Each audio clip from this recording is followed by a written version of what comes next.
Now you're live.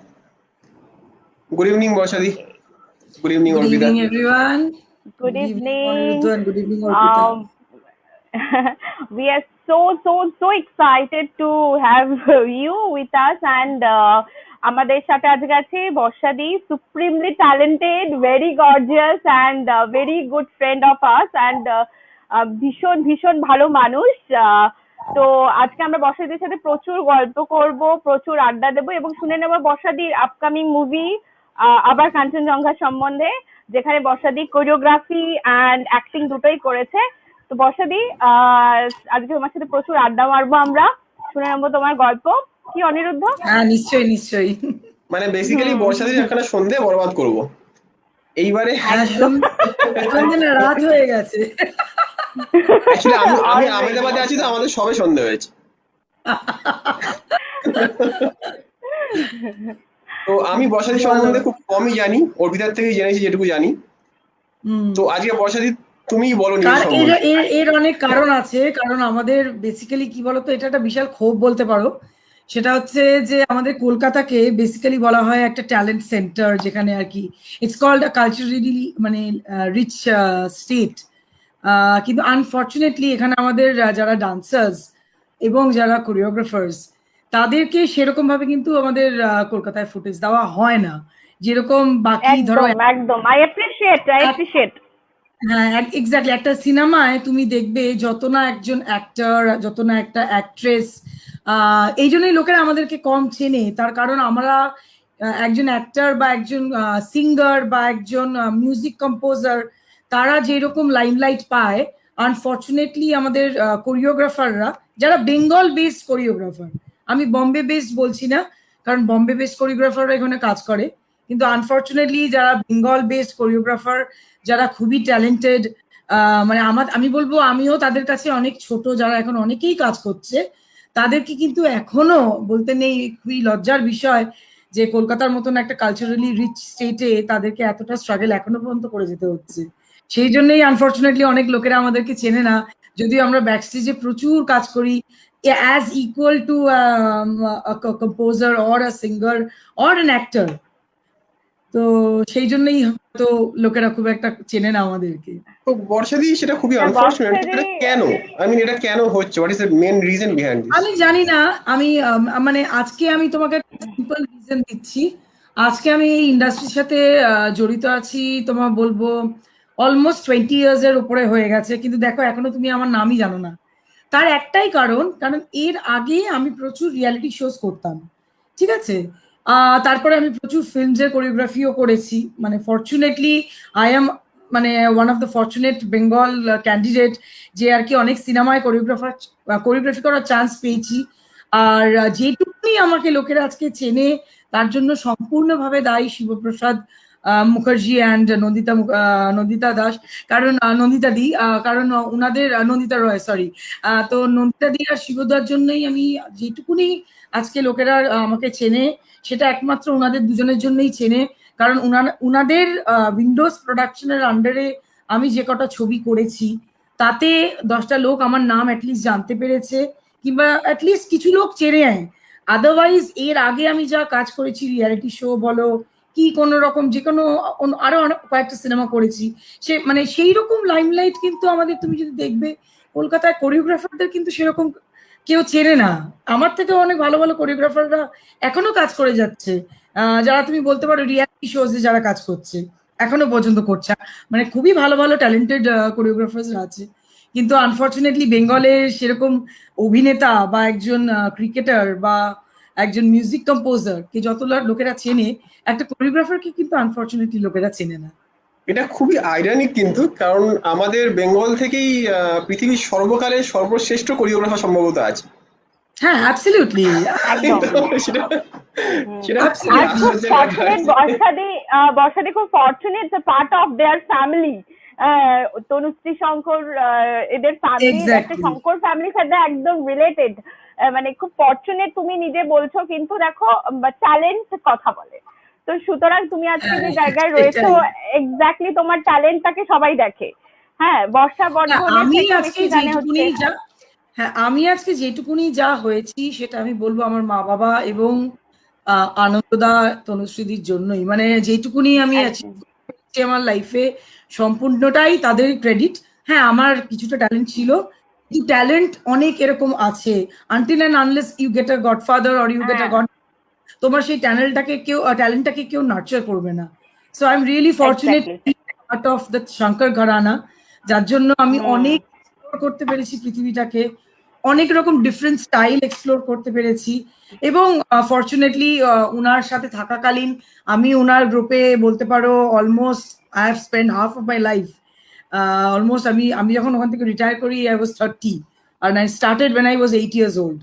So মানে অনেকটা বছর বলতে পারো আমি ওনাদের সাথে আমি জড়িত ছিলাম।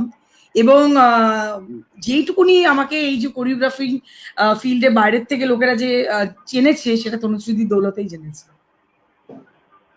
একদম একদম তুমি তো অনেক ভালো কাজ করছো, ইভেন যে ব্রহ্মা জানেতেও এত ভালো একটা কাজ করেছো। তো সেখানে মানে মানে সবাই আমরা দেখে খুবই মানে, আরো তারপরে তো ওই ওই মুভিটাতেও করেছিলে যেটা ওই ওটাতে গোত্র ছিল মানালি ছিল যেটা গোত্রতে, গোত্র গোত্র গোত্রতে। হ্যাঁ তো একদম সুপার ডুপার হিট গানটা নীল দিগন্তে, একদম কিন্তু নীল দিগন্তে সুপার গোত্রতে ডুপার এই হিট। দেখো, এখানে এখানেও আমি বলছি, গোত্রতে আমি কিন্তু কোরিওগ্রাফি করেছি নীল দিগন্তে। আর যেটা হুম রং, যেটা ফেমাস হয়েছিল গানটা, রঙ্গবতী ফেমাস, হ্যাঁ আমারই একজন কলিগ বান্টি বলে, বান্টি বড়ুয়া, অনেকে চেনে হ্যাঁ হয়তো, হ্যাঁ হ্যাঁ হ্যাঁ ও হ্যাঁ কোরিওগ্রাফি করেছে। কিন্তু ওই যে যেরকম ওকে। বললাম, আনফরচুনেটলি কোরিওগ্রাফার্সরা অতটা ফুটেজ পায় না, তো সেই জন্যই অনেকে কোন কাজটা আমি করেছি, কোন কাজটা ও করেছে কেউই জানে না। এটাই না, আমি হচ্ছে এখানে একটা কথা বলবো যে কি বলতো, হ্যাঁ। এখনো মানুষের মধ্যে কিছু কুসংস্কারাচ্ছন্ন আছে, ভাবে যে হুম ধরো যে ডান্স ফর্ম গুলো রয়েছে বলিউড বলো বা তোমার হচ্ছে হিপ হপ বলো, সেখানে যদি হুম কেউ ভারতনাট্যম শেখে লোকে বলবে বাবা ভারতনাট্যম শিখছে, আর যদি কেউ ওয়েস্টার্ন শেখে হিপ হপ শেখে, আমি এখনো দেখেছি লোকে বলে বাবা কি মানে বাঁকা দৃষ্টিতে তাকায়, ও ওয়েস্টার্ন ওয়েস্টার্ন শিখছে হিপ হপ শিখছে। তো সেখানেও কিন্তু হুম মানুষের মধ্যে একটা মানে এখনো সেই কুসংস্কারটা রয়েছে যে যদি ক্লাসিক্যাল ডান্স হয় তাহলে সে খুব রিচ কালচারের মধ্যে রয়েছে, হিপ হপ ওয়েস্টার্ন এগুলো যারা শিখছে দেখো, তারা বোধহয়। ক্লাসিক্যাল ফর্ম যে কোনো মানে তোমার কি বলবো, এই মিউজিক বলো কি নাচ বলো, প্রত্যেকটা জিনিসের প্রত্যেকের না একটা ক্লাসিক্যাল বেস থাকা খুব দরকার। কিন্তু একদম আনফরচুনেটলি একদম নেই, একদমই নেই। আমি কমপ্লিটলি ক্রিয়েটিভ ঘরানা থেকে বিলং করি। হুম It is hmm not necessary to be a classical dancer to achieve something in life. So এটাই being এটাই a অনেকে creative বোঝে না। dancer also, you can do many things, you can explore. তুমি আর দেখো, আমার যেটা মনে হয়, শেখার কোনো শেষ নেই। তুমি এক্স্যাক্টলি যত দিন, যত রকম স্টাইল, তুমি অনেক কিছুই শিখতে পারো। ইট কমপ্লিটলি ডিপেন্ডস অন ইউ, যে তুমি কতদিন বা কত কত রকম কিছু শিখতে পারো। কিন্তু এরকম হুম কোনো ব্যাপার নেই যে তুমি ক্লাসিক্যাল জানলেই you are a very good dancer, আর ক্লাসিক্যাল না একদম। জানলে এরকম ডান্সারের পাত্রেই পড়ো না, সেটা কখনোই না। না আমি একটা ছোট ইনসিডেন্ট বলি, কয়েক বছর আগে মানে কলকাতা বিশ্ববিদ্যালয়ে একটা ইন্টার ডান্স কম্পিটিশন হয়েছিল, আমি যেহেতু স্টুডেন্ট তখন মাস্টার্স করছি, সেই সময় ডান্স কম্পিটিশনে আমার বন্ধুরাই, আমি নিজে থেকে না ওরাই নাম রেজিস্ট্রেশন করেছিল আমি সেখানে ডান্স পারফর্ম করি। এবং সেখানে মডার্ন কন্টেম্পোরারি ফর্ম, যেখানে তোমার ইকতারা গানটাতে করেছিলাম গুঞ্জা সাহে করি ওয়েক আপ সিড মুভিটা থেকে। তো হুম সেখানে আমি কিন্তু যখন সেমি ফাইনালে উঠলাম, আমাকে সবাই এসে বলেছিল মডার্ন কন্টেম্পোরারি ফর্মটা তখন মানুষের কাছে অতটা ধাতস্থ হয়নি মানুষের ফর্মটাতে, যে এখন তো নানা রকম রিয়েলিটি শো ডান্স থেকে মানুষ অনেক ফর্মের কথা জানছে, ডান্স ফর্মের কথা। তো আমাকে তখন হ্যাঁ বললো যে এই ডান্সটাতে, সিনিয়ররা এসে বললো যে বা এই গানটাতে যে এরকম একটা ডান্স করা যায় এত স্লো গানে, তো আমরা ভাবতেই পারিনি। এবং তুমি যে সেমি ফাইনালে উঠেছো আমরা খুব খুশি। আর আমি আমাদের মনে হয় যা রয়েছে তুমি হয়তো ফাইনালে হয়তো যাবেন, ঠিক আছে এবার। হুম কিন্তু আমি দেখলাম যে আমার সাথে যারা ছিল যখন ফাইনাল রাউন্ডে দুজনই ক্লাসিক্যাল ফর্ম করলো, পুরো পিওর ইন্ডিয়ান ক্লাসিক্যাল, তখন কিন্তু আমি সেখান থেকে ছিটকে এলাম। কিন্তু তারপরে আমার মনে হলো যে মানুষে এখনো সেই জিনিসটাকে মানে ক্লাসিক্যাল জানলে ক্লাসিক্যাল ডান্স আমি জানি না যে তা নয়, কিন্তু আমি চেয়েছিলাম যে অন্যরকম একটা কিছু করতে, মানে একরকম তো সবাই করে, তো একটা কম্পিটিশনে এসছে একটু অন্যরকম হবে। তো দেখলাম সেখানে তারা যারা দুজনেই ক্লাসিক্যাল করলো তারাই, এবার মাঝখান থেকে আমি ছিটকে বেরিয়ে এলাম। তো এই জিনিসগুলো এখনো মানুষের মধ্যে রয়েছে যে এটা ক্লাসিক্যাল ডান্স হলে সে হয়তো পুরো জিনিসটা একদম পারফেক্ট কারণ কারণ কি বলতো, এটা একটা ফরম্যাটের মধ্যে আছে। আমি তোমাকে একটা ছোট্ট এক্সাম্পল দিই। আমি এখন একটা স্কুলের সাথে জড়িত আছি, সেটা হচ্ছে দ্য নিউটাউন স্কুল, কলকাতা। তো সেখানে এখন যেটা করা হচ্ছে, সিবিএসসি যেটা ফর্ম, সিবিএসসি যেটা সিলেবাস, সেটাতে তোমার এখন ডান্সটাকে as a vocational study in 11-12-এ নেওয়া হচ্ছে।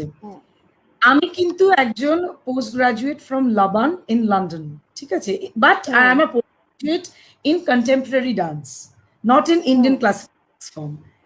As a postgraduate, I am supposed to take 11-12 vocational subject. কিন্তু জাস্ট বিকজ যখন আমি সিলেবাসটা পড়ি সিবিএসসির, ওখানে যে সিলেবাসটা আমি দেখি, it is entirely based on all classical dance forms of India. There is no any traditional dance form, no scope for any contemporary dance form. তো তোমাকে have to be a Rabindra Bharati graduate in any classical dance forms, not a graduate, rather a postgraduate, to be a vocational teacher or a PGT teacher in 11-12 for vocational studies. So this is in the format. Okay. বুঝেছো? So এরকম মানে already একটা ওদের মধ্যে সিলেবাসের মধ্যে বানিয়ে দিয়েছে, এই জন্য এর থেকে বাইরে ওরা এক্সপেরিমেন্ট করতে পারবে। আচ্ছা আচ্ছা।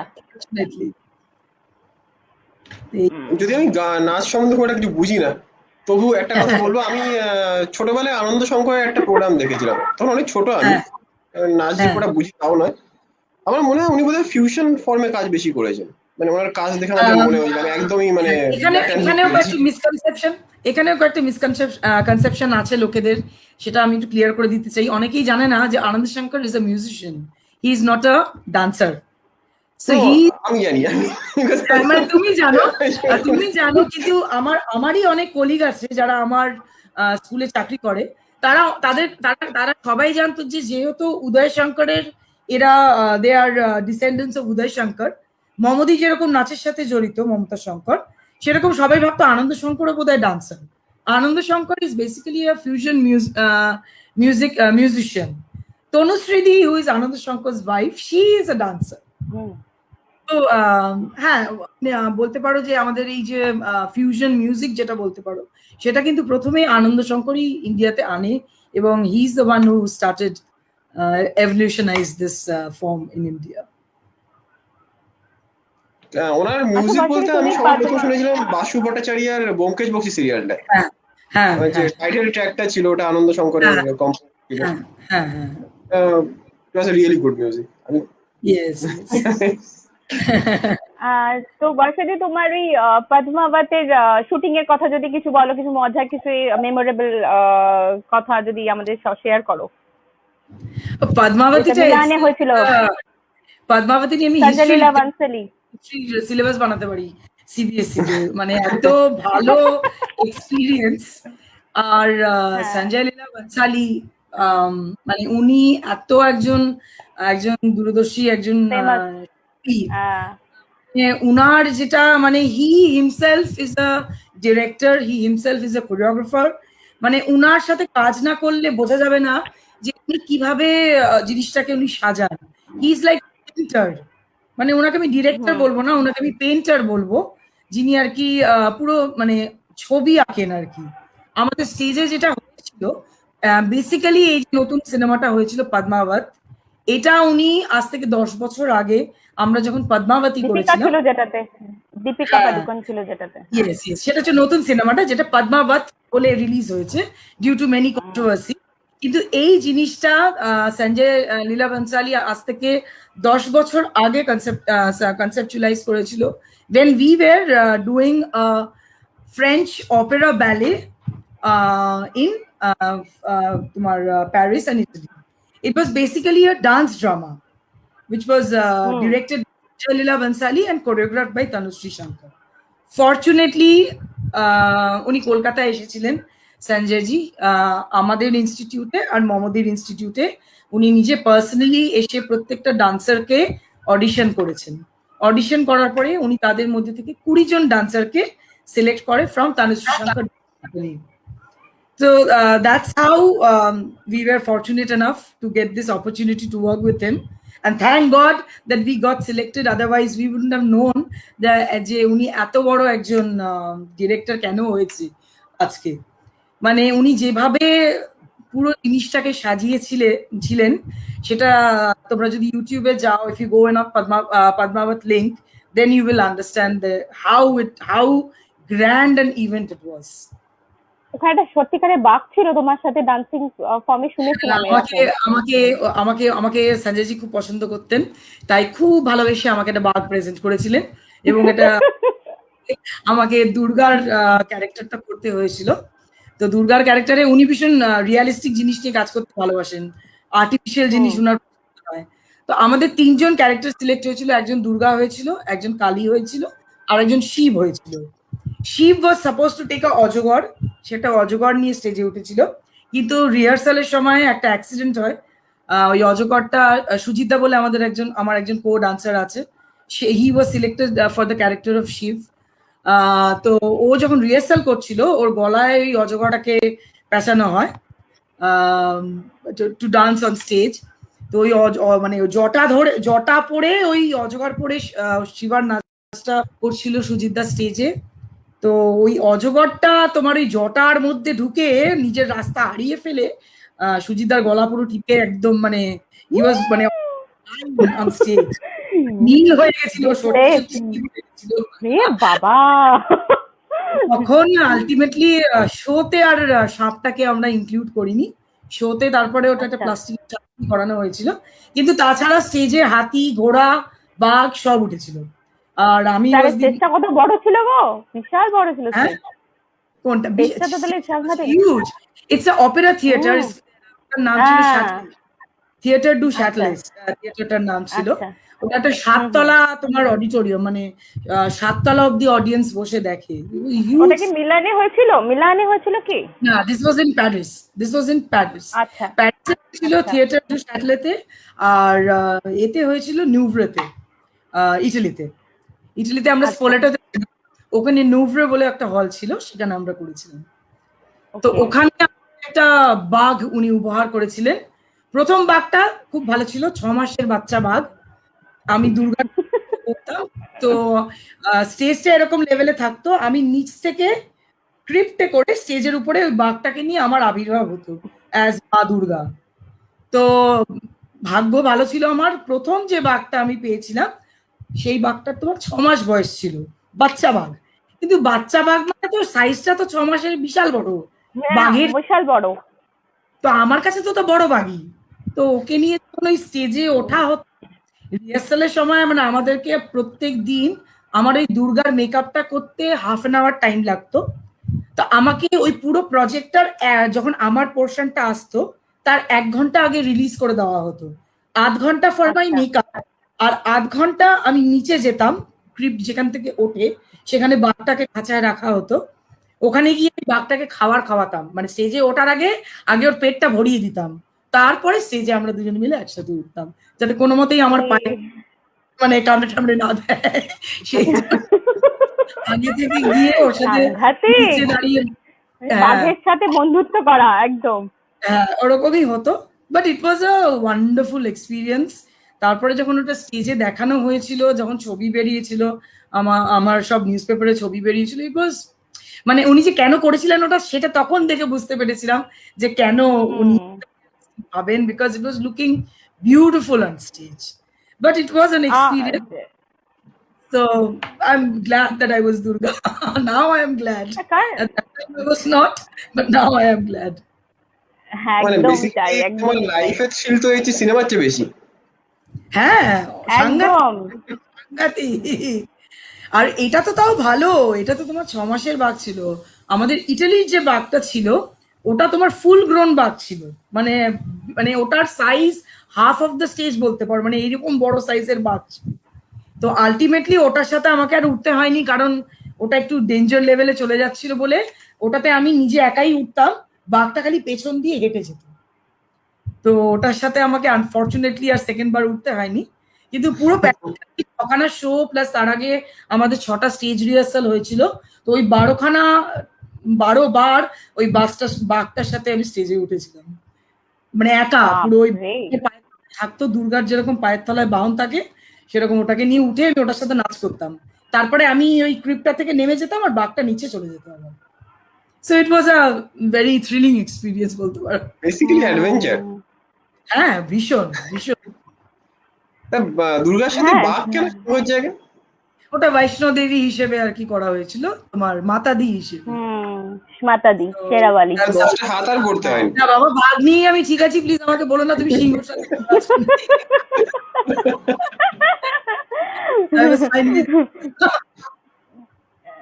সঞ্জলিনা বানসালি জি যে ভালো কাজ করেন, মানে ওনার যে প্রত্যেকটা মুভিতে ডান্সের প্রতি যে ফ্যাসিনেশন, বা ওনার একটা পেইন্টার, তুমি যে কথাটা বলছিলে, তো যে পদ্মাবতী যে ঘুমার গানটাতে ওখানে যে প্রদীপ জ্বালানো হয়েছিল দিওয়ালি দেখানোর জন্য, ওখানে কয়েক হাজার প্রদীপ জ্বলেছিল এবং এবার পুরো শুটটা করা হয়েছিল এই প্রদীপ জ্বালিয়ে। বাট যে ঘুমারে যে দীপিকা পাডুকোন যে প্রত্যেকটা ডান্সে ওই কটা যেন 42 না কতগুলো রাউন্ড করেছিল, মুভ করেছিল পুরো জায়গাটা। তো এটা হচ্ছে অরিজিনাল, মানে এটা মানে উনি সবকিছু অরিজিনাল দেখাটা কিন্তু পছন্দ করেন। যেমন তারপরে নাগারা সান গোল বাজে দীপিকা যে স্টেপিংস গুলো, ওই স্টেপিংস আমি এখনো পর্যন্ত কাউকে দেখিনি। তার মধ্যে সঞ্জয়জির ইনপুট আছে, কারণ আমাদের এই কোরিওগ্রাফি, আমাদের যখন আমরা তো প্যারিসের ফার্স্ট শোটার আগে আমরা 1.5 মাস মতন ওখানে একটা ওয়ার্কশপ করেছিলাম। কারণ এটা কি বলতো, এটা তোমার একটা নর্মাল গানের সাথে নাচ হয়নি। আমাদের পেছনে অপেরা সিঙ্গার্সরা গাইতো, এবং ওদের, আর opera singing is not a very easy thing to understand, মানে যারা ওখানে থাকে তারা বুঝতে পারবে। It was completely in a foreign language, there is no particular beat in opera, okay? আমরা এখানে সবসময় 1 2 3 4 5 6 7 8 নেচে, কিন্তু ওখানে ওরকম একটা মানে অদ্ভুত একটা গানের সাথে নাচ করা, তার জন্য আমরা তার আগে 1.5 মাস আমরা রিহার্সাল করেছিলাম, ওয়ার্কশপস করেছিলাম। উই ওয়ার্কড আ লট। আমরা সকাল 8টা থেকে নিয়ে রাত্রি 11টা 12টা অবধি ওখানে রিহার্সাল করতাম ওই অপেরা সিঙ্গার্সদের সাথে। তারপরে ওই প্রজেক্টটা নেমেছিল, and it was a huge success over there. So very difficult, but it was really something to learn. I'm really fortunate and I'm thankful to Tanushree and Sanjay ji যে আমাদেরকে select করেছিল এবং আমরা এই প্রজেক্টটার একটা পার্ট হয়েছিলাম। আচ্ছা, তোমার কোনো লাইফ এক্স্যাক্টলি কোনো এক্সপেরিয়েন্স, তোমার হচ্ছে উদয় শঙ্করের তোমাদের শুটিং এ কোনো মেমোরেবল কিছু হয়েছিল যেটা তুমি শেয়ার করতে পারবে আমাদের সাথে? কোনটাতে? তোমাদের শুটিং, ধরো যেটা তোমরা পদ্মাবতে যেটা গেছিলে, তোমার কোনো মেমোরেবল কিছু আছে? মানে ধরো মানে অ্যাপার্ট ফ্রম তোমার, হ্যাঁ, তো অ্যাপার্ট ফ্রম ওই ডান্স ড্রামার ছাড়াও মানে পার্সোনাল কিছু, মানে হ্যাপিয়েস্ট মোমেন্ট বা এটাই ছিল। কারণ আমরা ওখানে একটা তোমার হোটেলে ছিলাম, যেটা তোমার মানে নিজেরাই রান্না বান্না করে খেতাম আর কি ওই হোটেলটাতে। তো ওই এক গজ দূরে যেতাম আমরা ইলিশ মাছ আনতে, ইলিশ মাছ এনে আমরা খেতাম। তো সেটা একটা বিশাল এক্সপিরিয়েন্স ছিল আমাদের কাছে। আর সবাই মিলে একসাথে এসে সঞ্জয়জির সাথে বসে বসে লাঞ্চ ডিনার করছি, এটা একটা বিশাল ব্যাপার। মাছ খেতেন? না, উনি মানে মাছ অতটা ভালোবাসতেন না, বাট উনি ওই কোম্পানিটা খুব ভালোবাসতেন আমাদের। এমনি স্টেজে একরকম, ব্যাক স্টেজে অন্যরকম। স্টেজে অন্যরকম। He is a complete professional, তুমি চিনতেই পারবে না ওনাকে। বাট ব্যাক স্টেজ উনি একটা করবেন, এত হাসাহাসি করবেন যে তুমি ভাবতেই পারবেন না যে উনি এত বড় একজন ডিরেক্টর। মানে আমরা মানে এইরকম, মানে এক্স্যাক্টলি আমি ছোটবেলা থেকে আনন্দ শঙ্করকে যেরকম দেখেছি, আন্দাও ঠিক এক্স্যাক্টলি একদম সেম ছিল। আন্দাও যেরকম, যখন উনি মানে যখন শোজ হবে বা রিহার্সাল হবে, সেখানকার আন্দা, আর মানে আমরা যখন ধরো বাসে করে কোনো ট্যুরে যাচ্ছি, সেখানে ধরো একটা ক্যাবেরার গান চালিয়ে এরকম পোল ধরে আন্দা নাচতো, মানে এইরকম আন্দা, মানে দুরকম একটা দুটো আলাদা, মানে মনে হচ্ছে স্প্লিট পার্সোনালিটি, দুজন আলাদা লোক একদম। সো মানে অনেকটা মিল সাথে আন্দার। তো ভালোই লেগেছে কাজ করতে। আর তোমার আপকামিং মুভি যে আবার কাঞ্চনজঙ্ঘা, অ্যাকচুয়ালি অনিরুদ্ধর সাথে আমরা সত্যজিৎ রায়ের নিয়ে অনেক আমরা একটা এপিসোড করেছি। তো সেখানে যখন তোমাকে বললাম, তখন সেখানে আমরা খুবই এক্সাইটেড হয়েছিলাম যে আবার কাঞ্চনজঙ্ঘা রিমেক নিয়ে আমরা কথা বলেছিলাম, যে সত্যজিৎ রায়ের মুভি রিমেক নিয়ে, কি অনিরুদ্ধ? তো সেখানে যখন শুনলাম আবার কাঞ্চনজঙ্ঘার রিমেক করা হচ্ছে, সেটা তুমি ওটা রয়েছো, তো উই আর মানে এক্সাইটেড কি ওটা আমরা তোমাকে পেয়ে, যে আমরা যে গল্প করার জন্য পুরো শুনবো। তো তোমার সেই ওই নিয়ে রীতিমতো মুভির কন্ট্রোভার্সি হয়ে সম্বন্ধে গেছে, যদি সুতরাং শেয়ার করো। অনেক কিছু শুনবার একদম আছে ওই ব্যাপারে। একদম একদম। আসলে আবার কাঞ্চনজঙ্ঘাটা ইজ প্রডিউসড বাই অক্ষত পান্ডে এন্ড শিল্পী পান্ডে। তো Akshat Pandey very close friend of mine, বহু পুরনো বন্ধু আমার। So he is basically the producer. ওই আমাকে প্রথম অ্যাপ্রোচ করে যে আমার এরকম একটা সিনেমা আছে, তুমি করবে? তা আমি initially I went in as a choreographer only. I was suppose two choreograph a Santali song for them. That was my job.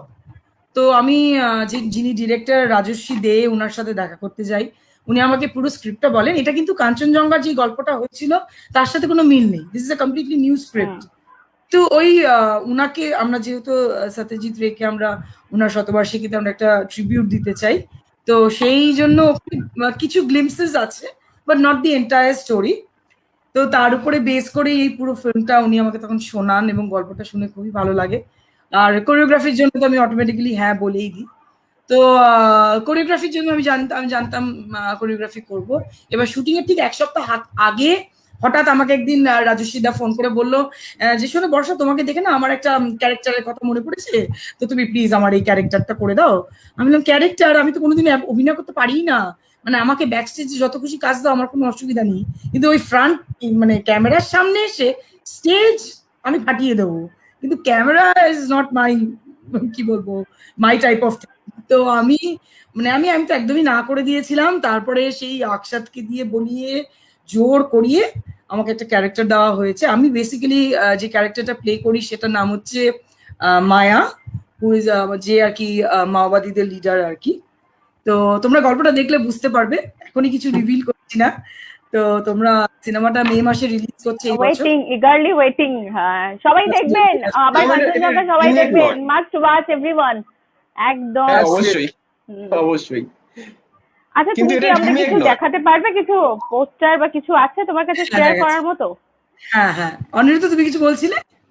এটা রিমেক নয়, তার মানে মানে যেটা না, অর্পিতা বলছিল রিমেক অফ কাঞ্চনজঙ্ঘা, সেটা নয়। হ্যাঁ মানে তোমার glimpses, tribute. but not exactly the same storyline. More like a tribute. Yes, more like a yeah, tribute. More আর লাইক এ মাওবাদী মানে ট্রিবিউট। কাঞ্চনজঙ্ঘা তো বোধহয় লোকেশনটা চেঞ্জ করা হয়েছে। হ্যাঁ একটুখানি সেটা আমি করছি না, না সেটা না বলাই ভালো, দেখলে বুঝতে পারবে। কারণ আমি তাই ভাবছিলাম যে কাঞ্চনজঙ্ঘায় সাঁওতালি নাচ বা মাওবাদী থাকার কথা নয়, সুতরাং হ্যাঁ something has changed। গল্পটা একদমই অন্যরকম। গল্পটা আচ্ছা এটা লিখেছে, আচ্ছা। রিলিজ করছে কবে? এটা রিলিজ করবে মে মাসে। এখনো ডেটটা ফাইনালাইজ হয়নি, বাট এখন টিজার্স আর প্রোমোস গুলো বেরোবে আস্তে আস্তে। So everything is on the loop আস্তে আস্তে। মে মাসে হয় ভালো, ইলেকশনের পরে হয় ভালো। হ্যাঁ হ্যাঁ অ্যাবসলিউটলি। সবাই তাহলে আই লকডাউন হওয়ার আগে, আই লকডাউন না হয়ে যায়। সত্যি তাই, সত্যি তাই। হ্যাঁ অ্যাকচুয়ালি না না, এখানে কাকুর অনেক না কেস হোক। বেড়ে গেছে আহমেদাবাদে। হ্যাঁ হ্যাঁ অ্যাবসলিউটলি। হুম। দাঁড়া তোমাদের দেখাই ওকে, পদ্মাবতীর শিওর শিওর।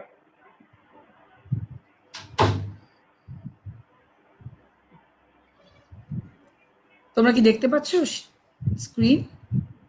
না। দাঁড়াও এক মিনিট।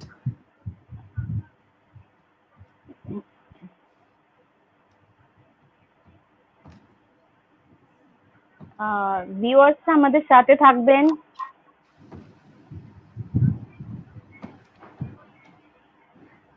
এবার দেখতে পাচ্ছ?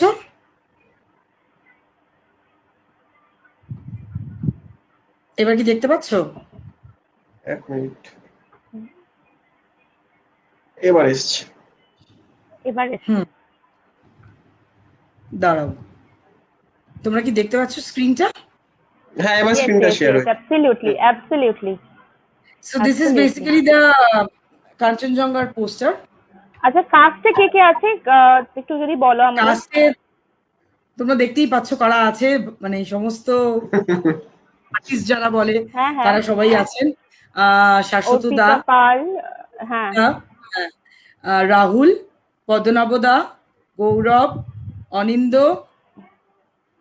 এখানে হচ্ছে ওর এক্স্যাক্টলি আমি ভালো নামটা জানি না, কিন্তু আমরা যাকে বাহা বলে চিনি, ও সিরিয়ালে ছিল, একটা সিরিয়ালে ও বাহার। হ্যাঁ হ্যাঁ হ্যাঁ হ্যাঁ, ওর নামটা আমিও ভুলে যাচ্ছি। বাহা সিরিয়াল করেছিল, হ্যাঁ হ্যাঁ, বাহা নামে বিখ্যাত ছিল সিরিয়ালটা। এক্স্যাক্টলি। এটা হচ্ছে শুভশ্রীর বোন দেবশ্রী। ওকে ওকে। শ্রী আছে, রিয়া ডেবিউট আছে। ফিল্ম কি? হ্যাঁ, ও কি এটা ডেবিউট ফিল্ম? দেবশ্রী, হ্যাঁ হ্যাঁ, ডেবিউ। অর্পিতা দি ওকে। আছে, বিদীপ্তা আছে, অর্পিতা প্রিয়া। পাল, হ্যাঁ, অর্পিতা পাল।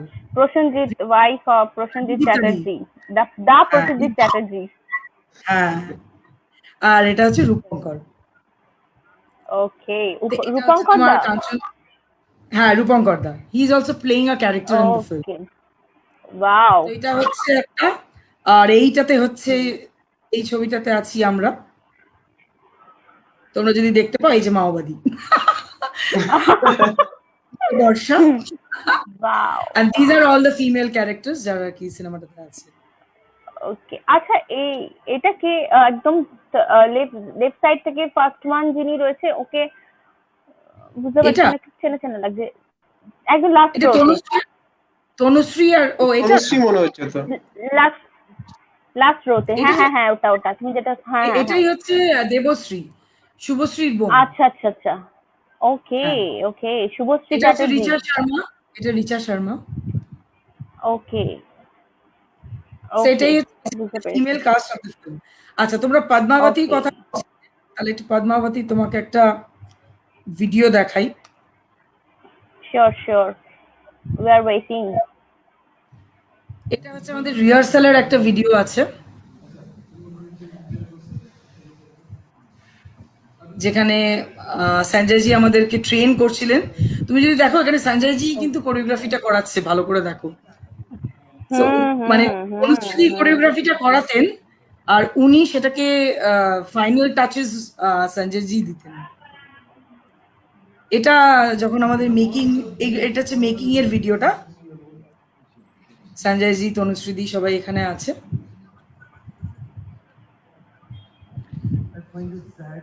এইটা একটা মেকিং এর ভিডিও আছে, আর একটা তোমাকে দেখাই কিরকম গানের সাথেও আমরা নাচতাম, সেটা সবার দেখা উচিত। যেটা কতটা ডিফিকাল্ট ছিল আমাদের কাছে, এই গানটা শুনলে পরে বুঝতে পারবে। একটুখানি এগিয়ে দিচ্ছি।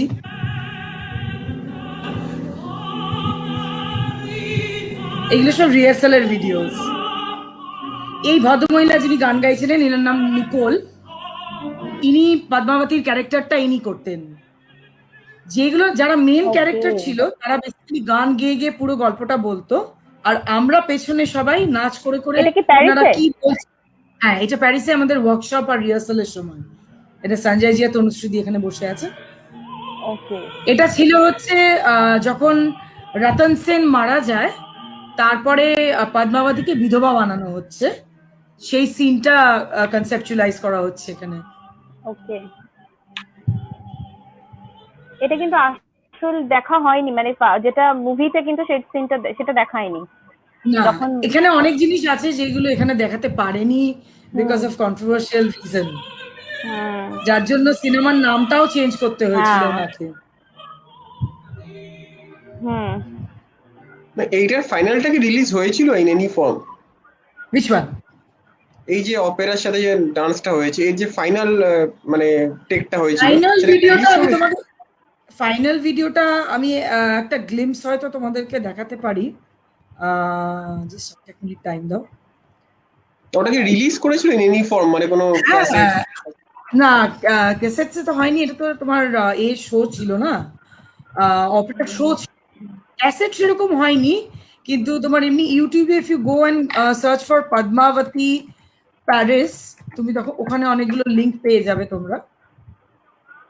এটা বেসিক্যালি তোমার নিচের যেটা দেখাচ্ছে সেটা হচ্ছে তোমার, এটা হচ্ছে তোমার, এটা বেসিক্যালি ইটালি আর প্যারিসের এখানে তুমি দেখবে এই যে ভিডিওস গুলো যেখানে যেগুলো দেওয়া আছে, এইগুলো হচ্ছে সব পদ্মাবতীর ভিডিওস। দাও,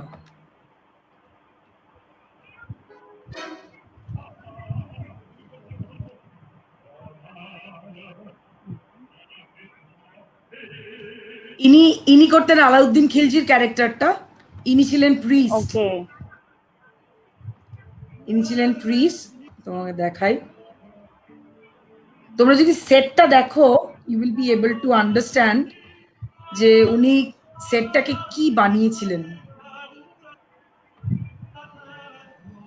ওনার মুভি দেখলেই বোঝা যায় যে উনি কতটা পারদর্শী, কতটা অ্যাবসলিউটলি। উনি কতটা এক্সপেরিমেন্ট করেন ওনার একটা মুভি নিয়ে। এরা হচ্ছে সবাই আমার কো ডান্সার্সরা যারা এখানে করছে। ওকে। এটা হচ্ছে পুরোপুরি ওই পুরোহিতের সিনটা যেখানে ও আর কি এখানে তুমি একটা শর্ট গ্লিমস দেখতে পারবে পুরো পদ্মাবতীটার।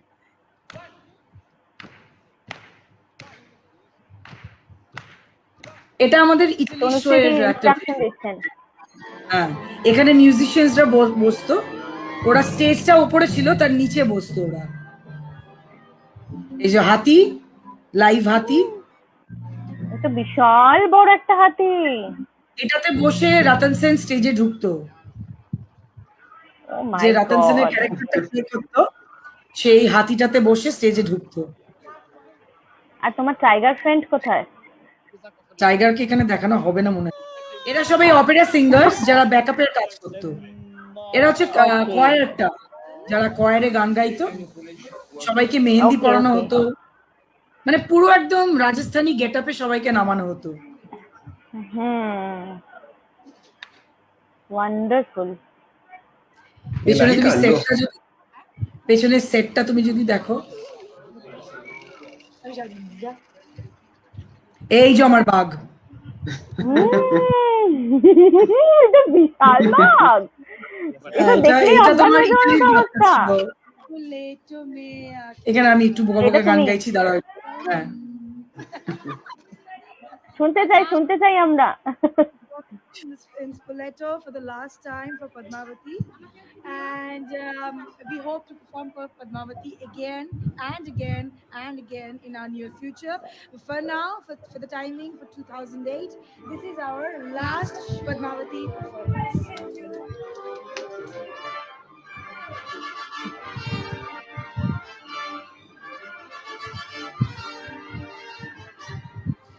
সেট আর কস্টিউম দেখবে খালি।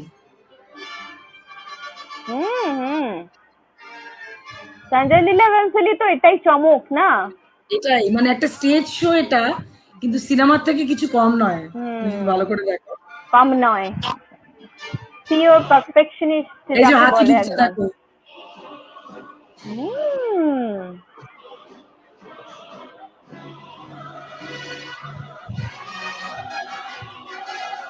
এইটা অরিজিনাল গল্পটা ছিল যেটা দেখানো হয়নি এখানে।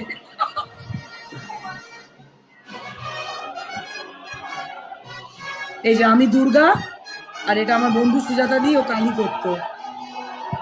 এটা হচ্ছে সতীর সিনটা, ওই যে সতী ওকে হচ্ছে যেটা ওকে। একদম লাস্ট সিন। হ্যাঁ। তারপরে দেখানো হতো যে ওরা স্বর্গে গিয়ে আবার মিলিত হচ্ছে, এটা সিনেম্যাটিক্যাল একটা। হুম।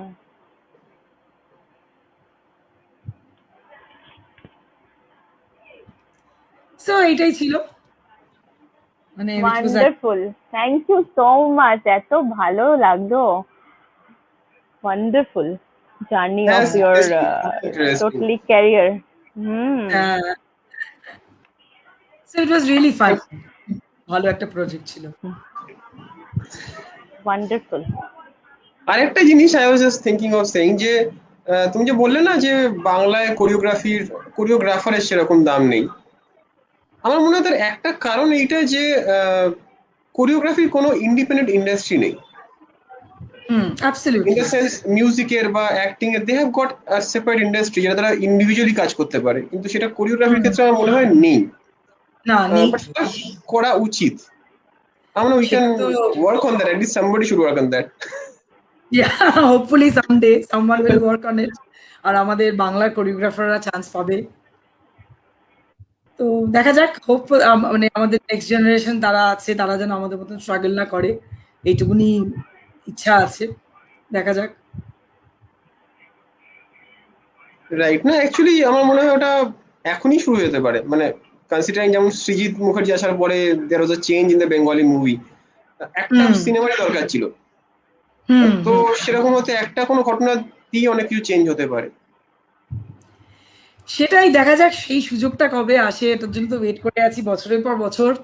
সিনেমাতে অনেকগুলোই করলাম, কিন্তু সেইরকম মানে আমাদের যে সিনেমায় উপস্থিতিটা কবে আমরা সেরকম ভাবে লাইমলাইটেড হব, সেটার জন্য তো সবাই চেষ্টা চালাচ্ছি ফেসবুকের থ্রু দিয়ে, কিন্তু হচ্ছে না। দেখা যাক, hopefully someday someone will also. Independent কাজ কিছু হচ্ছে কি?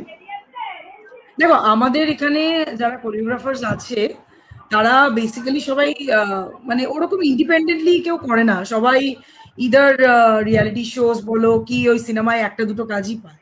ইন্ডিভিজুয়াল কাজ একমাত্র এখানে বাবাইয়া দেবী করে, যে তোমার এসভিএফ এর সমস্ত কাজ করে। সো যেহেতু উনি বম্বে থেকে এসছেন, উনি সরোজ খানের অ্যাসিস্ট্যান্ট ছিলেন, ওনার এক্সপিরিয়েন্স আমাদের থেকে অনেক বেশি। আসলে কি বলতো, কোরিওগ্রাফির জন্য মেনলি জানা দরকার সেটা হচ্ছে সিনেমাটোগ্রাফি। এটা অনেক বাঙালি কোরিওগ্রাফাররা কিন্তু জানে না। কিন্তু সেইটা যে একটা শেখানোর যে একটা প্ল্যাটফর্ম, যে তোমাকে ক্যামেরা অ্যাঙ্গেলস জানতে হবে, তুমি কিরকম ভাবে শট নিতে চাও, সেটা মানে যেরকম একজন সিনেমাটোগ্রাফার জানে যে উনি কোন অ্যাঙ্গেল থেকে শটটা নিলে ভালো হবে, সেরকম একজন কোরিওগ্রাফারেরও এই জিনিসগুলো জানা উচিত। কিন্তু সেই রকম মানে বেঙ্গলে এখনো পর্যন্ত সেরকম একমাত্র আছে সত্যজিৎ রে ইনস্টিটিউটে। তাছাড়া সেরকম মতন কোথাও শেখবার বা এইসব বিষয় নিয়ে কালচার করার খুব একটা স্কোপ নেই কোরিওগ্রাফারদের। মিউজিকে যেমন ব্যান্ড কনসেপ্টটা আছে, সেটা কি নাচের ক্ষেত্রে অ্যাপ্লিকেবল নয়? নাচের ক্ষেত্রে সেরকম হয় না গো, কারণ আমাদের mainly we are all into corporates or reality shows or films. মানে ওরকম একটা গ্রুপ, মানে তুমি যদি গ্রুপ বানাও, তুমি ইন্ডিভিজুয়াল পারফরমেন্সেস সেরকম তো করা যায় না until and unless you get a corporate event or you get a, মানে তুমি ধরো নিজের স্কুলের একটা শো করতে চাও, সেই রকম হয়। কিন্তু ওরকম বা তুমি ধরো কোনো শোতে তোমাকে ডাকা হলো তোমার গ্রুপে, তখন তুমি গিয়ে সেই নাচগুলো করছো। কিন্তু ওরকম individuality as a choreographer as a মানে এইরকম ভাবে যেরকম একটা ব্যান্ড খুব নোন হয়, সেরকম একটা ডান্স গ্রুপ কিন্তু সেরকম নোন তুমি যদি দেখো আমাদের কলকাতার বা বেঙ্গলের বাজারে কিন্তু নেই। আচ্ছা, বাইরে কি আছে? মানে ইনফ্যাক্ট ইন্ডিয়াতেও নেই বলতে পারো। ইন্ডিয়াতে একমাত্র একজনই এখন মানে প্রচন্ড নোন একটা গ্রুপ আছে, সেটা হচ্ছে ভি কোম্পানি বলে, সেটা বম্বে বেসড কোম্পানি। এবং তারা প্রচুর ওই বা তোমার আমেরিকাস গট ট্যালেন্ট এইসব জিতে ফিতে এসেছে। কিন্তু ওইটুকুনি, তারপরেরটা কি, হোয়াট যদি আফটার। দুটোকে কম্পাইল করা হয়, মানে গান আর নাচটাকে যদি একসাথে করা হয় একটা ব্যান্ডের মধ্যে, সেটা কি পসিবল? করা যেতেই পারে, অ্যাবসলিউটলি, না করার তো কিছু নেই, কিন্তু সেটার ইনিশিয়েটিভ কাউকে তো একটা নিতে হবে, সেটাই রাইট। নেওয়া হয়নি। Hmm. See, there is no end to exploring things, Exactly. only if you give it a try. এখানে লোকেরা আসলে কি বলতো, সবচেয়ে যেটা মেইন প্রবলেম হচ্ছে যে আমি 1 ঘন্টা 2 ঘন্টা শো করাবো, কিন্তু আমি পয়সা দিতে পারবো না। আর আজকালকার আমাদের মতন আর্টিস্ট না যে ঠিক আছে আমরা মানে পেমেন্ট না পেলেও চলবে, আমরা নাচ করে দেবো। এখনকার দিনে ছেলেমেয়েরা সেরকম, এখনকার দিনে তোমার একটা ডান্স কোম্পানি ক্রিয়েট করতে গেলে I have to pay the dancers. So when I want to pay the dancers, I have to get the dancers payment from the particular thing, না? কিন্তু ওই পেমেন্টই যখন আসবে কথা, তখনই সবাই, আমাদের কিন্তু বাজেট খুব কম দিদি, এর মধ্যে যদি করতে পারেন। কিন্তু এইটাই যখন একজন ইন্ডিভিজুয়াল, আমি এটা শুনছি। এইটার বিষয়ে আমি তোমাকে আরেকটা ছোট লাইন অ্যাড করতে চাই। আজকে তুমি যদি বম্বের সাথে বলিউডের সাথে যদি তুমি টলিউডের কম্প্যারিজন করো, why the choreographers are lagging behind, সেটা আমি তোমাকে একটা ছোট্ট একটা উদাহরণ দেব। আজকে তোমরা সকলেই ধর্মেশকে চেনো, ঠিক আছে? তোমরা সবাই শক্তিকে চেনো, তোমরা সবাই পুনিতকে চেনো, তোমরা সবাই সলমানকে চেনো, তোমরা সবাই রাঘবকে চেনো। But who were they? They were a common dancers, just a normal dancer. Common dancer. ওরা একটা Exactly. রিয়ালিটি শো থেকে Backstage উঠেছে, dancer. একটা রিয়ালিটি শো থেকে উঠেছে। They were all backup dancers once upon a time. Hmm. কিন্তু ওদেরকে এই প্ল্যাটফর্মটা কে দিয়েছে? The industry. আজকে যখন একটা ডান্স Exactly. রিয়ালিটি শো হয়, তখন জাজেসদের আসনে বম্বেতে কারা বসে? এই যে গীতা মা বলো, গীতা মাকে কে চিনতো ডান্স ইন্ডিয়া ডান্সের আগে গীতামাকে কেউ চিনতো না। আজকে এই ধর্মেশ বলো কি পুনিত বলো, এদের সবাইকে জাজেসের আসনে বসানো হয়েছে। সেখান থেকে লোকেরা চিনতে পেরেছে যে এ ধর্মেশ, এ পুনিত, এদেরকে প্ল্যাটফর্ম দিয়েছে রেমো, রেমো রেমো রেমো ডিসুজা ডিসোজা। himself। রেমো ডিসোজা। আমাদের রেমো কেমন বাংলা আছে এখন থেকে বর্ষাদি? রেমো এখন ভালো আছে।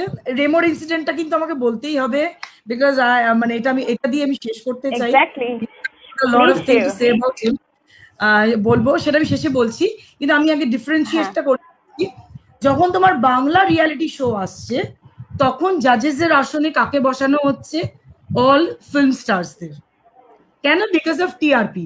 আজকে যদি তুমি একজন ধরো আমাকেই, আমি আজকে এই ইন্ডাস্ট্রিতে 20 বছর ধরে কাজ করছি, আমাকে ওরা কোনোদিনই জাজেসদের আসনে বসানো হবে না। যদিও আমি একজন অ্যাক্টরের থেকে একটা নাচের reality show, I will be able to জাজ better than him or her, but I will not be able to say undoubtedly. Because আমাদের এখানে টিআরপি হবে না আমাকে বসে। কিন্তু আজকে এই বলো পুনিত বলো, এদের এদের দিয়ে কি টিআরপি হয়নি? এরাও তো নর্মাল মানুষই ছিল। তো ওদেরকে যখন জাজেসের আসনে বসিয়ে ওদেরকে নোন করা হয়েছে, আজকে ওরা ইন্ডিভিজুয়াল কাজ করছে, ইন্ডিভিজুয়াল কোরিওগ্রাফি করছে, ওদেরকে লোকেরা চেনে। সেই প্র্যাকটিসটা যদি আমাদের বাংলাতেও শুরু করা হয়, তাহলে অ্যাটলিস্ট তো 10টা লোক চিনতে পারবে যে না এ তো বান্টি, কি না এ তো বর্ষা, কি না এ তো অদিতি রিকি, এই বা এ অ্যালেন। আজকে একটা নাচের রিয়ালিটি শো যদি তুমি অ্যাক্টরকে দিয়ে জাজ করাও, তাহলে তো সেটা কোনো জাস্টিফিকেশন বুঝতে পারি না। তো this is the difference between Bombay people, I think they are more professional. আমাদের এখানে লোকেরা ভীষণ টিআরপির উপরে বিশ্বাস, তাই জন্য কি বলতো আমাদের এরকম। আজকে তুমি একটা গানের রিয়ালিটি শো যদি তুমি বাংলায় দেখো, সেখানে কিন্তু সব গায়করাই বসে থাকে। কিন্তু একটা নাচের রিয়ালিটি শো যদি বাংলায় দেখো, সেখানে কিন্তু কোনো কোরিওগ্রাফাররা বসে থাকে না, শুধু ওখানে তারকারা বসে থাকে। তাহলে তোমার কোরিওগ্রাফারদের চিনবে কি করে লোকেরা? সেটাই না, সেটাই এটা একদম ঠিক। এই প্র্যাকটিসটা ফিল্মেও হচ্ছে। আজকে একটা ফিল্মে যখন হয়তো আমাদের নামটা দেখানো হয়, যেটা আমি বললাম, আমি যেটুকুনি পরিচিতি পেয়েছি সেটা I am grateful to Nandita di and Shibuda, যে আজকে যেটুকুনি আমাকে লোকেরা চেনে সেটা ওনাদের দুজনের জন্য।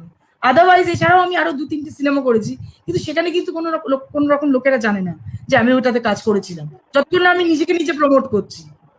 So this is where Bengal is lacking behind for choreographers like us. I think that's a message for all the producers. Absolutely. And also the directors. আমি গীতামাকে গীতামা কুচকুচ হতে হতে বোধহয় বাঞ্জারা টাইপের একটা গান, ওই রব্বা মেরে প্যার, এই গানটাতে বোধহয় একটা ছোট ক্যামিও রোল করেছিল, কিন্তু ওকে আমি চিনতাম না। আমি যখন কোরিওগ্রাফার হিসেবে দেখার পরে আমার বুঝলাম যে না এটা গীতামা। এক্স্যাক্টলি, তুমি কথা ঠিকই বলেছো। ওকে তো একটা রিয়ালিটি শোই শিখিয়েছে লোকেদেরকে। আজকে ও সেটা কিন্তু একটা রিয়ালিটি শো এর জন্যই ও হয়েছে। ও কিন্তু বেসিক্যালি ফারাহ খানের অ্যাসিস্ট্যান্ট ছিল, ওকে কিন্তু কেউ চিনতো না। ও যে আজকে একজন মানে সবাই যে আজকে ওকে গীতামা বলে ডাকে, যখন প্রথম ডান্স ইন্ডিয়া ডান্স হয়েছিল তখন কিন্তু কেউ চিনতো না, আজকে কিন্তু সবাই চেনে ওকে। So who promoted her? The channel, the industry promote. এটা আমাদের এখানে সেটা করানো হয়নি, আনফরচুনেটলি। Really unfortunate. রেমো ডিসোজার কথা বলছিলেন। হ্যাঁ, রেমো ডিসোজার কথা যেটা বলতে চাই, this is another very fortunate event in my life. I have been really very fortunate. I shouldn't complain so much. So yes, you are fortunate rather. I'm not talking about myself. I'm talking about all my brothers and sisters who are working as a choreographer in this field. So this is not my voice, this is their voice that I'm talking. That's it. I've been very fortunate to work with him in a reality show. আমাদের বাংলাতেই হয়েছিল, ঝালাক দিগলাজা বাংলা। এটার একটা ঝালাক দিগলাজা তোমরা জানো সবাই, বোম্বেতে হয়, সেটারই একটা বেঙ্গলি ভার্সন হয়েছিল। তো কোয়েল রয় বোধহয় ওটাতে ছিল, বোধহয় কোয়েল ছিল, কোয়েল মল্লিক আর রেমো ডিসুজা জাজ ছিল। হ্যাঁ, কোয়েল মল্লিক। আমি ছিলাম হচ্ছে সামিদ কোরিওগ্রাফার। সামিদ তোমরা সবাই নিশ্চয়ই চেনো, হি ইজ এ কম্পোজার, যার গান হচ্ছে খোকা বাবু যায়। তো উনার কোরিওগ্রাফার আমি ছিলাম। তো কেন why I am grateful towards Remo sir is because not only he's a কি বলবো gem of a person, আসলে উনি নিজে একজন ব্যাকআপ ডান্সার ছিলেন, সেখান থেকে স্ট্রাগল করে আজকে উনি রেমো ডিসুজা হয়েছেন। উনি বোঝেন যে আমাদের মতন কোরিওগ্রাফারদের স্ট্রাগলটা কি, how we survive in the industry. So that's why I really মানে কি বলবো, ওনাকে আমি অডোর করি বলো কি, আমি রেসপেক্ট করি। আর আরেকটা যেটা আমার বলার আছে সেটা হচ্ছে যে আমি রেমো স্যারের সাথে জাস্ট 2 মাস কাজ করেছিলাম। অর্পিতা জানে, তুমি অনিরুদ্ধ তুমি হয়তো জানো না, আমার মেয়ের একটা বাই বার্থ একটা কনজেনিটাল প্রবলেম ছিল। So she was diagnosed with lungs problem. সেটা আর কি ওর মেজর দুখানা সার্জারি হয়। আর রেমো স্যার কিন্তু আমাকে শুধু 2 মাসের চেনে, ঠিক আছে। আমাদের এই রিয়ালিটি শোটা যখন ফাইনালের দিকে যাচ্ছিল, আমাদের ব্যাক স্টেজ বাইটস নেওয়া হতো। তো I was amongst the top 4, আমাদের টপ 4 উঠেছিল, ফাইনাল ডে ছিল, আমরা সেকেন্ড হয়েছিলাম। রিমঝিমরা ফার্স্ট হয়েছিল, আমি আর সামিত সেকেন্ড হয়েছিলাম। এটা কেন আমি ওনাকে এত রেসপেক্ট করি তার পেছনে একটা কারণ আছে। ফার্স্ট অফ অল উনি আমাকে 2 মাস চিনতেন। সেকেন্ড অফ অল আমাদের যখন ব্যাক স্টেজ বাইটস নেওয়া হয়েছিল, সেখানে আমাদের সবাইকে জিজ্ঞেস করা হয়েছিল যে তোমরা যদি রিয়ালিটি শোটা যেত তাহলে তোমরা যে আমরা অ্যাজ এ কোরিওগ্রাফার আমাদের প্রাইস মানি ছিল 5 লাখ রুপিস। তো তোমাদের কাছে তোমরা যে এই টাকাটা পাবে, সেই টাকাটা how is it important to you? তখন আমি বলেছিলাম যে আমার মেয়ের সেই বছরই আমার মেয়ের মেজর ওপেন হার্ট সার্জারিটা ছিল। তো আমি তখন বলেছিলাম যে এই 5 লাখ টাকাটা will help me in my daughter surgery. সেইটা রেমো স্যার এবং রেমো স্যারের ওয়াইফ লিজেল উনি শুনেছিলেন এই কথাটা, এবং উনারা রাই সেনগুপ্ত মানে যিশুদার বোন Raidi, she was the director of the show, তো উনাকে বলেছিলেন যে বর্ষা যদি জেতে এই শোটা তাহলে আমি কিছু করব না, কিন্তু ও যদি এই শোটা না জিততে পারে তাহলে ওর মেয়ের এন্টায়ার সার্জারি কস্ট আমি দেব। এবং আনফর্চুনেটলি আমি শোটা জিততে পারিনি, কিন্তু আমাকে এটা কিন্তু উনি কোনো পাবলিসিটির জন্য করেননি, কারণ উনি স্টেজে কিন্তু আমাকে চেকটা দেননি। উনি ব্যাক স্টেজে গিয়ে আমাকে একটা ব্ল্যাঙ্ক চেক, উনি আমাকে কিন্তু 2 মাস চেনেন, আমার কথাটা কতটা জেনুইন, কি আমি মিথ্যা কথা বলছি না সত্যি কথা বলছি কিছু জানেন না। উনি আমাকে একটা ব্ল্যাঙ্ক চেক সাইন করে দিয়ে দেন, দিয়ে বলেন যে সিদ্দিক স্যার মানে আমার মেয়ে সিদ্দিক শাহ, তার সার্জারি যাবতীয় খরচা, even the medicine cost also you will cover. তোমার যা অ্যামাউন্ট আসবে just write on it and give it to the hospital. তো আমি ওখানে গেছিলাম, আমার মেয়ের সার্জারিটা করতে 4.5 লাখ টাকার মতন লেগেছিল, and he has paid every penny of it. In fact মানে কেন আমি এই নয় যে উনি পয়সাটা দিয়ে ঠিক আছে আমি পয়সা দিয়ে দিয়েছি my work is done, it is not like that. যেদিনকে আমার মেয়ের অপারেশন হয়েছিল সেদিনকে উনি মানে 10 থেকে 12 বার অ্যাসিস্ট্যান্টকে দিয়ে ফোন করান, এবং নিজে 2 থেকে 3 বার ফোন করে জিজ্ঞেস করে how is the surgery going on. আর আমার মেয়েকে উনি ডিলাক্স রুমে ওখানে রেখেছিলেন, the best services I got over there. He took care of every little detail যাতে আমার এবং আমার মেয়ের কোনো রকম অসুবিধা না হয়। মানে সেই জন্য মানে I will be ever grateful. আমার আসনে আমি যেরকম কালী দুর্গার ছবি রাখি, আমি সেরকম রেমো স্যারের ছবি রেখেছি, because I feel he is my god. আমি হয়তো ভগবানকে কোনোদিনও চোখে দেখিনি, কিন্তু উনি আমার কাছে মানে ভগবানই বলতে পারেন। So I will be ever. ফিল্মের বাইরে হয় এটা শুনেও আশ্চর্য এবং ভালো লাগছে। সত্যিকারে মানে একদমই তাই। মানে আমি কখনো ভাবতে পারিনি কেউ কারোর জন্য এতটা দাঁড়াতে পারে কারোর পাশে, কারণ উনি জানতেন যে ওই টাকাটা, that winning amount was so much important to me at that point of moment. So উনি যে আমার পাশে দাঁড়িয়েছিলেন, আমি তার বদলে হয়তো কোনোদিনই কিছু করতে পারবো না ওনার জন্য, but he never did it for return, উনি জাস্ট করেছেন কাজটা। So I will be ever grateful to him. আর এই প্ল্যাটফর্মের থ্রু দিয়ে I really want to convey my heartfelt gratitude to Remo sir. মানে উনি যদি আমার জীবনে না আসতেন আমি হয়তো সত্যি মানে মানুষের জেনুইনিটি কোনোদিনও চিনতে পারতাম না যে একটা মানুষ এত ভালো হতে পারে। And I wish him all the best and I wish him a speedy recovery. তাড়াতাড়ি যেন উনি সুস্থ হয়ে যান। একদম, আমরাও সেটা চাই। আহ দারুণ আর, একটা স্টোরি, আর এটা শুনে এখনো গায়ে কাটা দিচ্ছে যে আর এরকমও হয় রিয়েল লাইফে। হ্যাঁ এরকমও সত্যি, ভালো মানুষ আজকাল আছে, আজকালকার দিনে। অ্যাবসলিউটলি। ভাবা যায় না, মানে এটা এখনো যেরকম মানুষ আছেন। হ্যাঁ, আর এটা তারাই বুঝতে পারে তো যারা এই স্ট্রাগলটা করেছে লাইফে, এটা যারা এইসব নিয়ে যারা already born and brought up, তারা এই পেনটা কোনোদিনও বুঝতে পারবে না। উনি নিজে এই ফিল্ডটা দিয়ে এসছেন, তো তাই জন্য উনি আমাদের এই স্ট্রাগলটা বোঝে যে একটা ডান্সার বা একটা কোরিওগ্রাফারদের কতটা স্ট্রাগল হয় to earn money in the field of in this field. তো আই এম রিয়েলি মানে honoured that I have known a person like. Even we are honored Yes. because we have known you. Thank you, thank you. এবং seriously this is মানে গায়ে কাটা দেওয়ার মতো story, মানে এরকম স্টোরি রিয়েল লাইফে কেউ আমাকে বলবে আমি ভাবিনি, মানে এগুলো গল্পেই পড়েছি। হ্যাঁ, সেটা আমার সাথে প্রথমবার রিয়েল reality লাইফে কেউ আমাকে সামনে থেকে মানে নিজের এক্সপিরিয়েন্স বলছে, মানে nothing to hide. absolutely. Really great. Arpita তোর মাইকটা অফ হয়ে গেছে। মাইক অফ হয়ে গেছে, আবার অফ হয়ে গেছে। এবার এবার ভিডিও ভিডিও মাইক সব অফ হয়ে গেছে। এবার ঠিক আছে?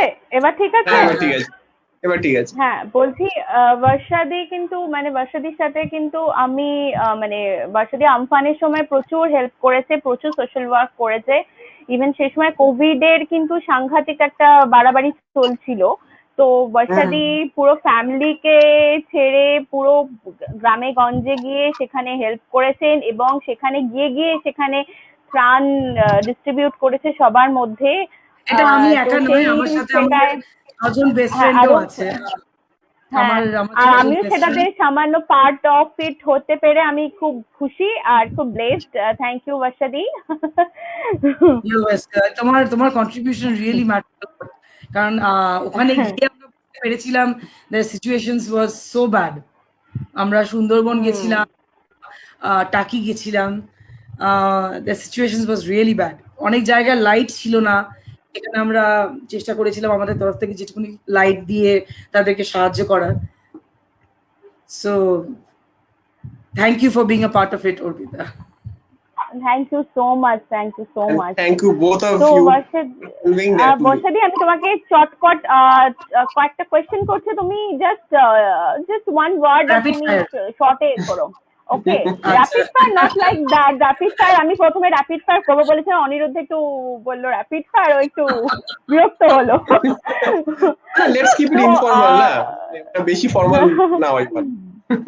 সেই জন্য আমি র্যাপিড ফায়ার কথাটা আমি মেনশন করলাম না। তো first question is for you, that what do you like most about you? About me, Yes. আমি যে করি লোকেরা সেটা ডিসলাইক করে, আই এম ভেরি মুফাট। আমার যা তাই খুব একটা ধামাচাপা দিয়ে মানে মুখে এক মনে এক সেরকম আমি পারি না করতে। ওকে ওকে, দ্যাট শুড বি এভরিওয়ান। আর যদি কখনো কোরিওগ্রাফি করতে চাও বা কখনো করো, মাধুরী দীক্ষিত আর ঋতিক রোশনকে কোন ডান্সটা করাতে চাও অ্যাজ কোরিওগ্রাফি? মাধুরী আর ঋতিক রোশন, বাবা এটা তো একটা কম্বিনেশন। কারণ না, ঋতিক রোশনকে তুমি যে স্টাইলই দেবে সে খুব ভালো মতনই করতে পারবে। আমি ওদের দুজনকে দিয়েই ভুমরো করাতে চাই, ভুমরো করাতে চাই। বুমরো, আচ্ছা আচ্ছা, ওকে ওকে। আর 2020 তে কোনো উইশ যেটা তোমার ফুলফিল হয়নি বা ইচ্ছা ছিল করতে পারোনি, সেরকম কিছু লাস্ট ইয়ার? ইচ্ছে তো অনেক কিছু ছিল, কিন্তু যতদিন কোভিড চলবে সেটা মনে হয় পূর্ণ করতে পারবো না। কোভিডটা যাক, তারপরে বলবো সেটা কি। আচ্ছা, সেটা এখনো পর্যন্ত আর পূর্ণ যেহেতু করতে পারছি সত্যজিৎ না। রায়, হ্যাঁ আমার লাস্ট কোয়েশ্চেন, আমি আর এটাকে বেশি ব্রড করছি না, বলছি ভূতের, যেহেতু সত্যজিৎ রায় নিয়ে কথা হচ্ছে, তো ভূতের রাজার কাছে বর চাইলে তিনটে কি বর চাও, চাইতে চাও? প্রথম বর হবে আমার মেয়ের যে রোগটা আছে সেটা পুরোপুরি ছাড়িয়ে দিক। দ্বিতীয় বর হবে একদম। আমার হিসেবে সবার কাছে পৌঁছে দিক। আর তৃতীয় বর হবে কোভিডটা যেন চলে যায় আর আবার সবকিছু আগের মতন নর্মাল হয়ে যায়। ওকে ওকে, তোমার সব কটা উইশ ফুলফিল হোক, আমরা সেটাই প্রে করি ঈশ্বরের কাছে। Thank you. আর thank you so much Barshadi for joining us. খুব খুশি হলাম তোমার সাথে আড্ডা মেরে। Really we are very happy. Same here. আমার আরেকটা রিকোয়েস্ট আছে বর্ষার দিকে ছাড়বার আগে। হ্যাঁ বল। এটা হচ্ছে যে তোমার লাইফটা রিয়েলি ইন্টারেস্টিং, যেটুকু শুনলাম আর কি। হ্যাঁ। এবং আই গেস যে আরো ইন্টারেস্টিং জিনিস আছে। তো আই এম আ রাইটার, মানে হ্যাঁ শখের রাইটার। হ্যাঁ তো হাই অ্যাবাউট যদি তোমার একটা ছোটখাটো বায়োগ্রাফি করা হয়? উফ, দ্যাট উইল বি মানে এক্সট্রাঅর্ডিনারি। সেই বায়োগ্রাফি তো লিখতে লিখতে তুমি হাঁপিয়ে যাবে। তাতে তো অনেক ভালো, তার মানে অনেক মেটেরিয়াল আছে। সে তো একটা রাইটারের পক্ষে একটা স্বপ্ন, অনেক মেটেরিয়াল পাওয়া গেছে। হ্যাঁ অ্যাবসলিউটলি। কারণ আমি 14 রকমের জিনিসপত্র করি, তো তাই এটাও একটা হ্যাঁ তার হ্যাঁ মধ্যে আছে আমার। খুব ভালো খুব ভালো, I will be more than happy. Thank you. তাহলে এই নিয়ে আমরা এর পরে ভালোভাবে কথা বলবো এবং ভালোভাবে কাজও করার চেষ্টা করবো। অ্যাবসলিউটলি অর্পিতা মনে হয় নেটে গেছে। হ্যাঁ আমার মনে হয় নেটওয়ার্ক প্রবলেম হচ্ছে। Is she going to come back? মনে হয় গেছে। ঠিক আছে বর্ষাই, তোমাকে আর ধরে রাখবো না। ঠিক খুবই আছে, ভালো লাগলো কথা বলে। Same R here. আমাদের অডিয়েন্সকেও বলবো যে প্লিজ এরকম ক্যারেক্টারদের দেখুন, স্টাডি করুন এবং শিখুন। আর অবশ্যই আবার কাঞ্চনজঙ্ঘা আসছে, সুতরাং আপনারা সবাই দেখুন, আমরাও দেখার চেষ্টা করব। আর তোমার অটোগ্রাফটা তাহলে পাওনা রইলো। আমাদের বাংলার কোরিওগ্রাফার এখনো সেই পজিশনে পৌঁছাতে পারেনি, আগে পৌঁছাক তারপরে দেবো। না, not everything depends on popularity. আমি তোমরা না যেরকম কাজ করছো, অনেকের চেয়ে অনেক ভালো কাজ করছো। তো অ্যাজ আ পার্সন আমি যখন তোমাকে জানি, তখন তোমার জায়গাটা আমার কাছে অনেক তথাকথিত ফেমাস লোকের চেয়ে ওপরে। Because থ্যাংক ইউ মানে সো মাচ। যাই হোক, সেগুলো আমি বলবো না তাদের সম্বন্ধে কিছু খারাপ, but you know what I না মিন। না নিশ্চয়, না না নিশ্চয় এটা নিশ্চয়। বোধহয় এসছে। ফাইনালি। তো কেটে নেটটা আমি আমি আগের পেয়ে গেছি। কথাগুলো কিছু শুনতে পাইনি। হ্যাঁ হ্যাঁ, আমার নেটটা প্রবলেম করছিল। আহ, আমি আগের কথাগুলো শুনতে পাইনি, যদি রিপিট করিস তো খুব ভালো হয়। বিশেষ কিছু না, বর্ষা থেকে একটা বায়োগ্রাফি লিখবো ভাবছিলাম, সেটার জন্য আমি রিকোয়েস্ট করলাম, তো গ্রান্টেড। কি? তো হ্যাঁ হ্যাঁ, সেটা আমি নিয়ে শুনতে রিকোয়েস্ট পারলাম না, করলাম, তো সেটা অনিরুদ্ধ, আমি গ্রান্টেড। শুনতে পারলাম। এখন শুনতে পাচ্ছিস? কি গ্রান্টেড? আমি কিছু শুনতে পাই। না বল, আবার বল। বলছি ওনাকে নিয়ে একটা ছোটখাটো বায়োগ্রাফি লেখার ইচ্ছে আছে, তো উনি বললেন যে সেটা গ্রান্টেড, সেই রিকোয়েস্টটা। তো সেইটাই খুশির খবর। Okay, okay, okay, okay. Okay, we're super excited. Super excited. We'll meet again. আবার আমরা আবার দেখা করব, not Absolutely. virtually Of but course. physically. হ্যাঁ হ্যাঁ হ্যাঁ absolutely. হুম, ঠিক আছে বর্ষাদি, খুব ভালো লাগলো কথা বলে। আর খুব Same তাড়াতাড়ি here. আশা করছি আবারও মিটিং হবে আমাদের। খুব ভালো লাগলো। Absolutely. একদম। একদম একদম। আর আবার সবাই আবার কাঞ্চনজঙ্ঘা নিশ্চয়ই দেখবেন। সবাইকে বলবেন দেখার জন্য। আর মুভি হলে আর গিয়ে একটা জিনিস দেখবেন বলে দিই, আর একটা জিনিস অবভিয়াসলি। বলে দিই, আর একটা নতুন সিনেমা আসছে, নেক্সট ইয়ার রিলিজ হবে, কিন্তু শুটিং অলরেডি আরম্ভ হয়ে গেছে। এটাও উইন্ডোজ প্রোডাকশনের, প্রজেক্টের নাম হচ্ছে বাবা বেবি আর ও। অ্যাক্টিং করছে যিশুদা। ও, এটা হিন্দি একটা মুভি আছে না? হ্যাঁ, Jishuda is acting as a surrogate father. এটাতেও fortunately I have got the opportunity to choreograph, so hopefully এটাও ভালো হ্যাঁ। হবে। তো এটাতেও চোখ রাখতে হবে সবাইকে। ওকে অফ ওকে কোর্স, ডাবল ওকে। ধামাকা। আর বেস্ট উইশেস ফ্রম আস, তোমার জন্য অনেক শুভকামনা বর্ষাদি। আর তোমার সব আশা, সব উইশেস ফুলফিল হোক এখন থেকেই। এখন থেকে একদম ফুলফিল একদম, হোক। থ্যাংক আর ইউ সো তুমি মাচ। অনেক ভালো কাজ করো, অনেক ভালো কাজ করো, একদম ফাটিয়ে দাও কাজ করে। একদম খুব মজায় থাকো, হ্যাপি থাকো, দ্যাটস অল। থ্যাংক ইউ এরকম সো হাসি মাচ খুশি থাকো। অনিন্দিতা। আর থ্যাংক ইউ থ্যাংক ইউ সিদ্দিকটার বর্ষাদি। জন্য অনেক অনেক অনেক লাভ। অনেক, ও খুব ভালো থাকুক। ও হ্যাঁ রিয়েলি যেরকম আই উইশ যে ও খুব উইশ তাড়াতাড়ি সুস্থ উইশে হয়ে থাকুক, উঠুক। সুস্থ হয়ে সেটাই উঠুক। ও না। ওর হ্যাঁ নিশ্চয়ই এখন খুব কমই একদম। এজ হবে, আই মিন এট দিস হ্যাঁ এজ। এখন ওর 11 বছর বয়স। রাইট, তো এই She এজে is I mean like it's a really unfortunate princess. যে। She is like a princess. Of course. Thank you so much, Boshari. Thank you. খুব থ্যাংক ভালো ইউ থেকো। So okay okay, thank you. Okay, Barshadi, bye. Thank okay, you, I'll take, bye bye bye. Thank you. Thank you. Bye bye by.